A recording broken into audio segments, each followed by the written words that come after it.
good afternoon, wherever you are joining from. My name is Ebenezer, and I'm the founder of Olutola Studios. What do we do at Olutola Studios? We help brands to reposition themselves in the market and then be perceived by the right audience that they want to attract. So basically, that is what we do. And today we'll be discussing a very crucial topic. This topic is designed to be explanatory to business owners, most business owners, entrepreneurs, and people that want to build personal brands. So if you are one of these people, you want to watch these videos. And let's even say you also want to build a successful business and you want to learn on the journey. You are trying to see how you can also stand out in the market. This video is also for you. So I would recommend you sit down and watch as I share some insight into some things that you need to know if you want to build a successful business that stands out today. And let me start here today, right? There is something that we all need to understand when it comes to business. There is something we need to know for you to dominate your market today, for you to be seen as the market leader in the industry you find yourself in today, right? There are some key things you need to understand, which is that you need to look into when you want to reposition. And repositioning your brand, repositioning yourself in the industry means you want to change the image you have in the mind of your audience to a better image. So for example, let's say, let me use this illustration. You've been having a bad character. Let's say when you were in secondary school, when you were very young, you've been having a bad character. People know that you're a very bad person.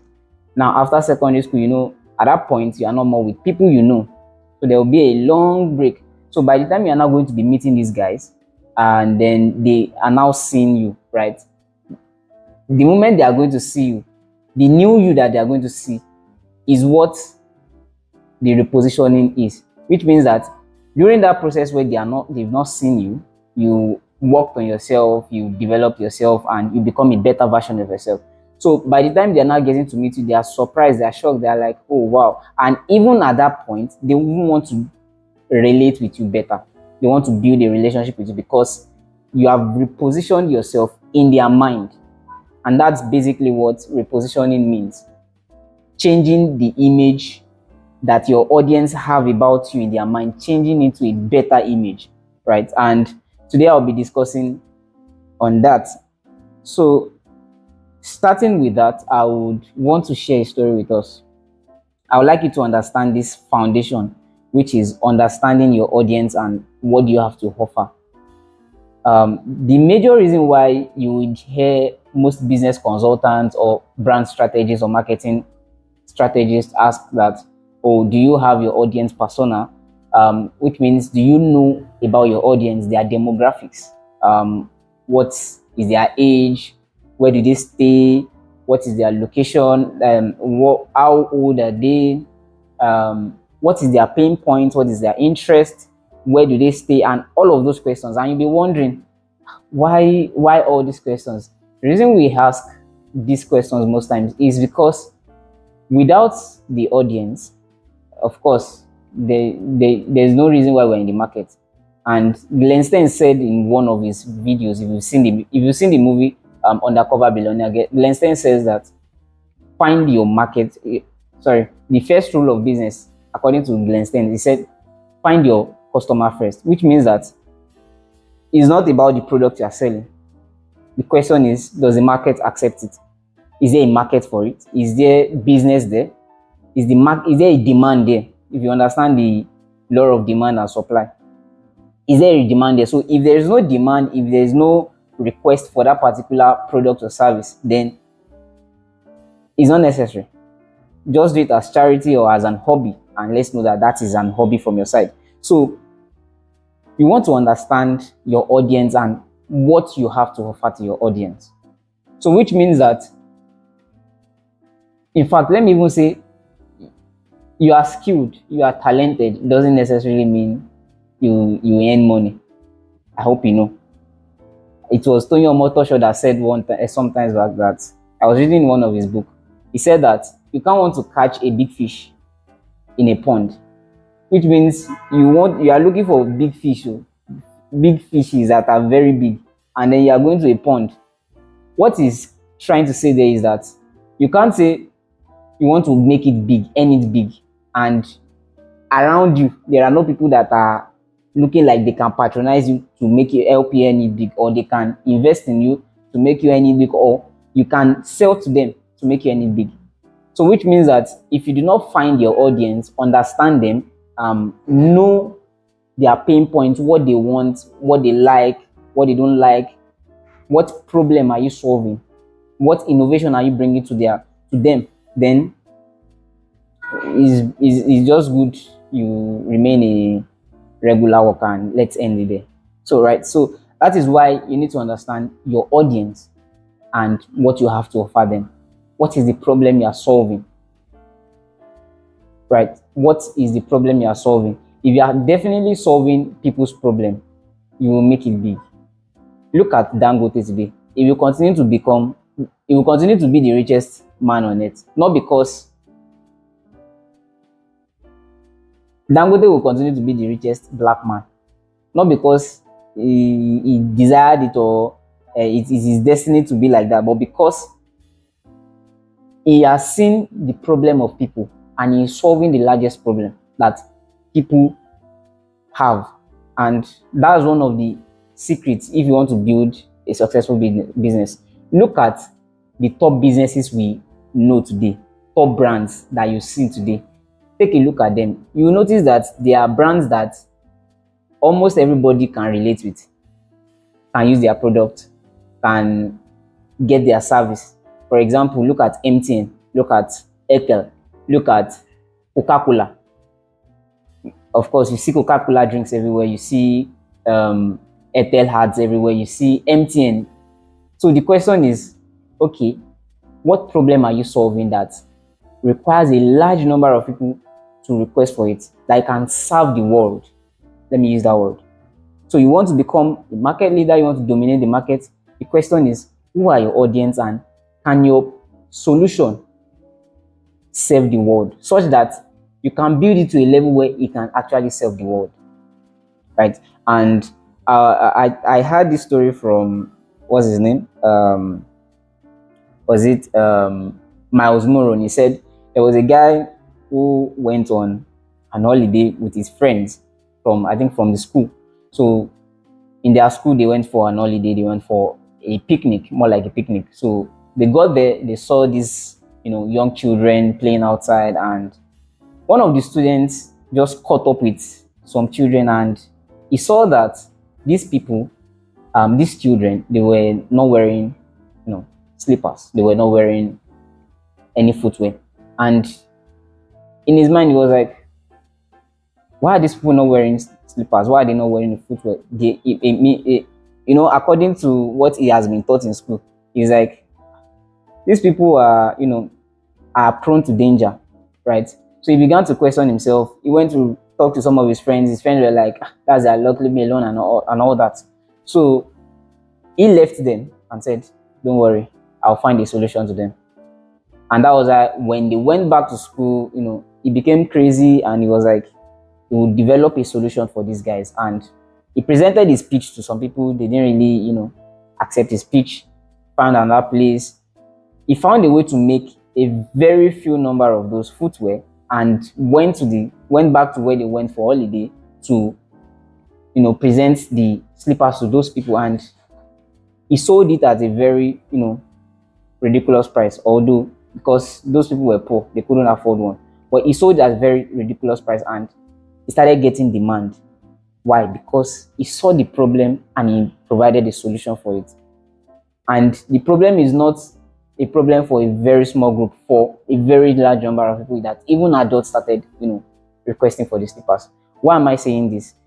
If you do not understand your audience and you do not know what you have to offer, then all your dream of "I want to become a billionaire," all your dream of "I want to build a successful business," it will just remain a fantasy, right? Because you are in market because of your audience, because of your customer. So if there's no customer, there is no audience, there is no market. And you need to understand that the fact that there is customers means there's a problem you're solving, because everybody has a problem that needs to be solved, right? So now I'll be moving on to the three key things I'm going to be mentioning today. Three three key things I'm going to be mentioning today, which we need to look into, we need to understand, right, as business owners, as entrepreneurs. And the first thing is innovation, the second thing is branding, the third thing is distribution. I've taken a deep study about I've taken a deep study on some of these top brands that we know today, some of these big brands that we know today. Sorry.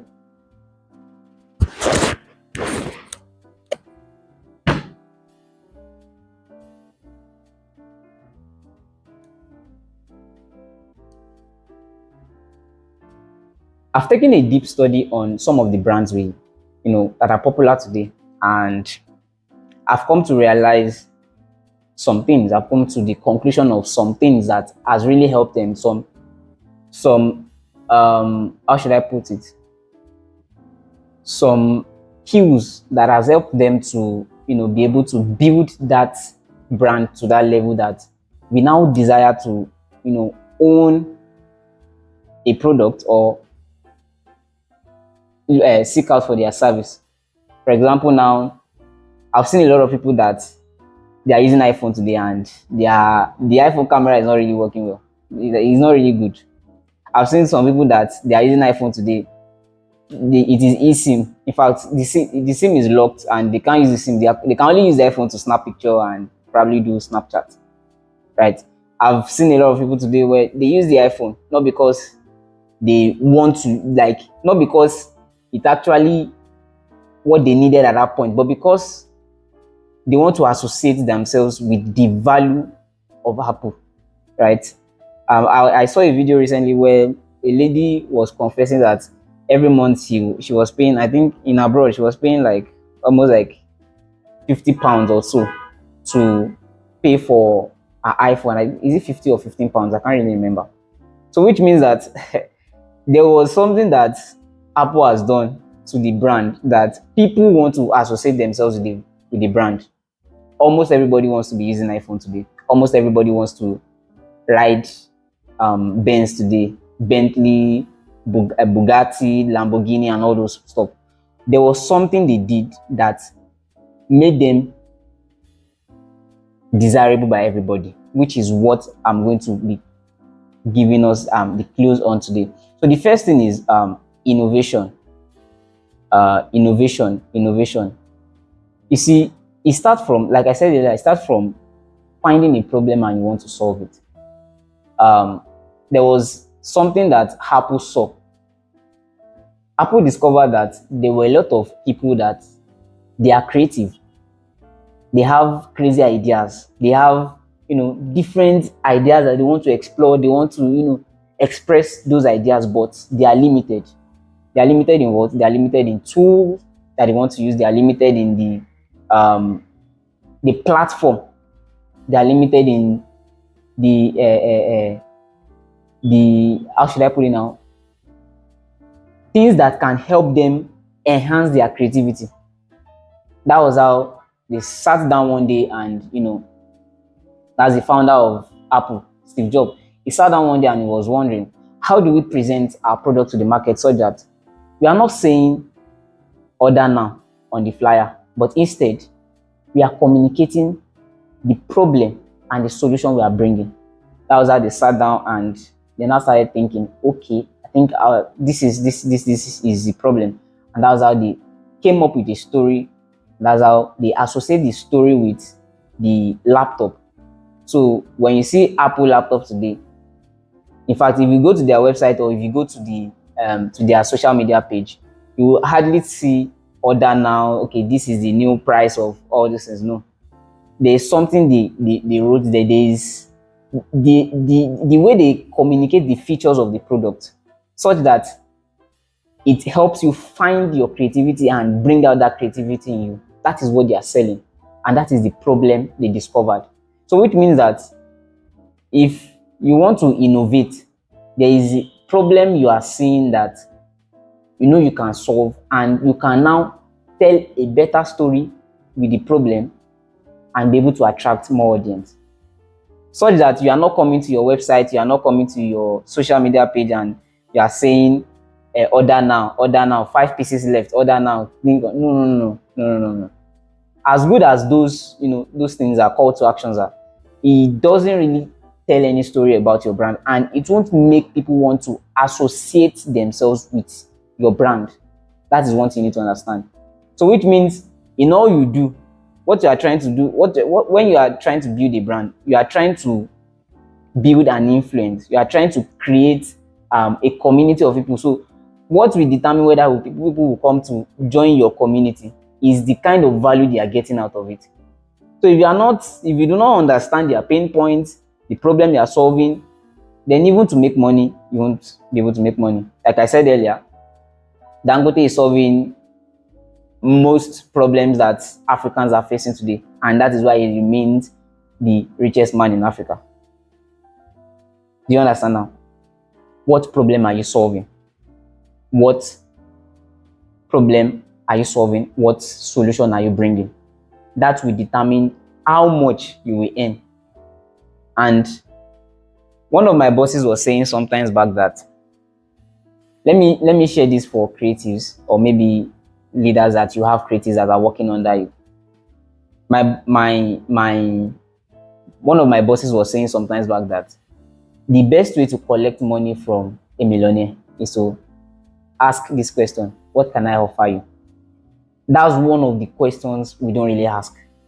What can I offer you? Or, I have this skill. How can this skill help you grow? Offering something. Which means that when you say people are rich, I have a rich uncle, but he doesn't care, he doesn't want to give me money, it is because we are not offering him something. Because of course, if you are not offering me something, how do you expect me to give you money? For example, now I live with my sister, right? I stay with my sister, and there are times she will tell me that I can't just give you money when you ask for me, the money from me. You must do something. She always says, do something. Even if it is help her carry a bag from her car to the house. Do something. Which means offer something. Offer help. Render your help to someone if you want to make money. So which means solve someone's problem. If you are looking for problems to solve, you make more money. If you are looking for problems to solve, you make more money. If you are looking to help people grow and solve their problem to help them grow, you make more money. The reason why it's difficult for you to make money today is because your thinking is myopic. You are thinking, once I'm skilled, once I do this, once I follow my bosses and all those stuff. It's as simple as anything. So find people, reach out to people. You hear a lot of salespeople say they call like 50 leads in a day, because they are trying to look for people they can solve their problem to collect their money. So if you do not think of how can I solve these people's problem, of course you will not be you will not be able to make the money you want to make. And you need to understand that the higher the problem you are now solving, let me say, the higher the value you are bringing to solve that problem, the higher the amount that you are going to make. So understand that. Now, so on what I'm trying to talk about, that is innovation, right? Solve people's problem. Another thing you want to look at is, what is your uniqueness? What is that thing that you do best as a leader, that you do it with pleasure, out of joy, that even when you are not getting paid for doing it, you still fall in love doing it. Excuse me. What is that uniqueness in you? What is that thing that you've mastered, or you are a master in, such that when people are looking for someone that does it better than you, it becomes difficult? So for example, let's say you know how to make shoes, right? And People like you because of the kind of shoes you make, and you now want to build a brand around it. What you want to do is that you want to now brand and represent it in such a way that when people are looking for someone that makes those kind of shoes that you are making, no one else is coming to their mind. In fact, if someone else is coming to their mind, maybe it will be a stress for them on their side that me reaching out to this person now, more time to you, to deliver. We don't know the time you will deliver and all those stuff. So they want to come to you. So there is this kind of value you want to have, this thing that makes you unique, that outside of this, people want to associate themselves with you because of that value that you have in you. Because if you don't have that value, if you are not up to that level of value, you won't be able to innovate. So you have to grow to that extent where you identify your uniqueness, and you are able to communicate that uniqueness through that brand, to present the brand, right? And one of the strategy Facebook employs to innovate, that you always see that Facebook is innovating. You always see updates on WhatsApp everywhere. Today you will see one update, tomorrow you will see one update. One of the strategy they employed was bringing this program called Hackathon, Facebook Hackathon. It was like a platform they designed for their developers, such that you can stay overnight in that platform and just be coding and practicing and coding and coding and coding and innovating, and then that is where they get most of their innovations from. In fact, if you see people, if you are able to tag people in comment section today, it wasn't Mark Zuckerberg that had the idea, that had the innovation. It was one of the guys that are behind the scene, one of the tech guys. So most of the innovations today, they majorly comes from, let me say, they mostly comes from the employees. And that is why, as a leader, as an entrepreneur, you also want to invest in your employees, right? You don't just want to use them, because if people feel used, at the end of the day, when they leave you, they see you as a scam, right? So they want to see that they are not feel used. And yeah, that is it basically. So you want to invest in your employee, such that by the time they are giving you ideas on, oh, let's do this to innovate, to do things better, you can repackage the idea and then represent it or communicate it to the audience, to the market, so that it becomes a unique thing. So when you see WhatsApp innovate today, in fact, Mark may not even know who the kind of innovation it may be. They will just tell him that you've updated this, and he will check it out and be like, oh wow, yes, you've updated this. So the first thing you want to understand as a business leader, as an entrepreneur, or as a business owner, is that for you to reposition your brand in the market to become a leader, is what innovation are you bringing? What problem are you solving? How are you making solving people's problem much more easier? These are the questions you want to answer. What are the strategies you've employed to, solve people's problem much more easier and make life better for them? Right. So that is the first thing we are looking into, and I'll be going into the next thing, that is which one is branding, in the next video. Cheers, and see you in the next video.